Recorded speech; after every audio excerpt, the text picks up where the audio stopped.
ছাত্র রাজনীতির যে চরিত্র, ছাত্রলীগের যে চরিত্র, সেটি টোটালি মুদ্রার এপিঠ এবং ওপিঠ। আমরা শিক্ষার্থীদেরকে, আপনি 5ই আগস্টের পরবর্তী সময়ে আমাদের ঢাকা বিশ্ববিদ্যালয়ে কিন্তু আমাদের আমরা দেখেছি সেখানে ছাত্রদল যথেষ্ট ধৈর্যের পরিচয় দিয়েছে, এবং কি আমাদেরকে এখন পর্যন্ত কেউ আমাদেরকে কখনো অভিযোগ দিতে পারেনি যে আমরা কাউকে জোর করে মিছিলে এনেছি, জোর করে তাদের কারো উপর নির্যাতন করেছি, জোর করে আমরা র্যাগিং করেছি। কোনো কিছুতেই কিন্তু কেউ কোনো দিক থেকে প্রমাণ করতে পারবে না। তো আমরা যেই পরিবর্তনের আশা নিয়ে 5ই আগস্টের যেই চেতনা, আমরা যেই আশা নিয়ে আমরা খুনি হাসিনাকে বিতাড়িত করেছি, আমরা বাংলাদেশ জাতীয়তাবাদী ছাত্রদল সেই বিষয়টিকে আমরা মনে প্রাণে ধারণ করি এবং আমরা সেই লক্ষ্যে কাজ করে যাচ্ছি। আমরা শিক্ষার্থীদেরকে আশ্বস্ত করি এবং আশ্বস্ত করতে চাই, এবং আমরা আশ্বস্ত করতেছি যে আমরা কোনো রকমের গণরুম, আমাদের বিপি প্রার্থী, জিএস প্রার্থী তারা বারবার বলে আসছে যে আমরা কোনো রকমের গণরুম, গেস্ট রুম কালচারে আমরা আর ফিরে যাব না।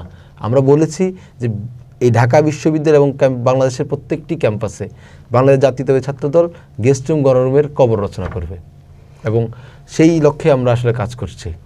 আপনারা শিক্ষার্থীদের ভেতরে এক ধরনের কাউন্সেলিং, সেটা পার্সোনালি হতে পারে, দলগতভাবে হতে পারে, কিংবা এক ধরনের একটা আয়োজনের মধ্য দিয়ে, বিশাল আয়োজনের মধ্য দিয়ে একটা সেমিনার কক্ষে সেটি হতে পারে, যে শুধু ছাত্রদল ক্যাম্পাসে আধিপত্য বিস্তার করেনি কিংবা কাউকে মারেনি, এটা কিন্তু এক ধরনের একটা পলিসি, কিন্তু এর বাইরেও তো আপনাকে টানার জন্য শিক্ষার্থীদেরকে আপনার আদর্শ আপনারা যে আদর্শ আছে, আপনার 31 দফা 19 দফা বলি, আপনাদের রাজনৈতিক দর্শন, সেটি নিয়ে সেটির যে মানে সেটির যে ভালো ইতিবাচক যে দিকগুলো আছে, অবশ্যই সবগুলোই ইতিবাচক, সেই ইতিবাচক দিকগুলো নিয়ে আপনারা কখনো সাধারণ শিক্ষার্থীদের কাছে গেছেন বা কোনো কর্মসূচি নিয়ে গেছেন বা শিক্ষার্থী বান্ধব কোনো কর্মসূচি আপনারা পালন করেছেন? জি অবশ্যই, জি আপনাকে ধন্যবাদ। যে আমরা 5ই আগস্ট পরবর্তী সময়ে আমরা কিন্তু ক্যাম্পাসের শিক্ষার্থীদের জন্য আমরা কিন্তু খেলাধুলার আয়োজন করেছিলাম। আমরা শিক্ষার্থীদের জন্য আমরা আপনার ক্যাম্পাসের যে অভ্যন্তরীণ যে রাস্তাগুলো আছে তার সংস্কারের জন্য স্মারকলিপি দিয়েছি।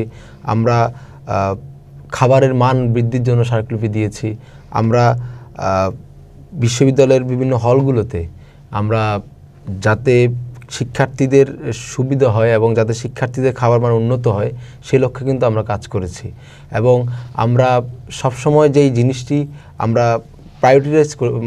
প্রায়োরিটি দিয়েছি সেটা হচ্ছে গিয়ে সবার আগে শিক্ষার্থীদের সুষ্ঠু শিক্ষার পরিবেশ, এবং সেই বিষয়টি নিশ্চিতের লক্ষ্যে আমরা কিন্তু প্রশাসনের সাথে বারবার বসেছি, বারবার আমরা স্মারকলিপি দিয়েছি, এবং আমরা চেষ্টা করেছি আসলে শিক্ষার্থীদের মন জয় করার জন্য। তাছাড়াও আমাদের ছাত্রদলের যে জিএস পদপ্রার্থী তানভীর বারী হামিম, সে কিন্তু ক্যাম্পাসে আপনার অনেকগুলো কর্মসূচি পালন করেছে। তার মধ্যে সে ক্যাম্পাসে মেডিকেল ক্যাম্প করেছে, মেয়েদের হলে হলে মেডিকেল ক্যাম্প করেছে, সে বেন্ডিং মেশিন নিয়ে কাজ করেছে, তারপরে যায় সে ক্রিকেট টুর্নামেন্ট আয়োজন করেছে, ফুটবল টুর্নামেন্ট আয়োজন করেছে। এরকম আমাদের সংগঠনের নেতারা ব্যক্তিগত উদ্যোগেও কিন্তু অনেকগুলো ইতিবাচক কাজ করেছে, যেগুলো শিক্ষার্থীদের মধ্যে ব্যাপক সাড়া ফেলেছে।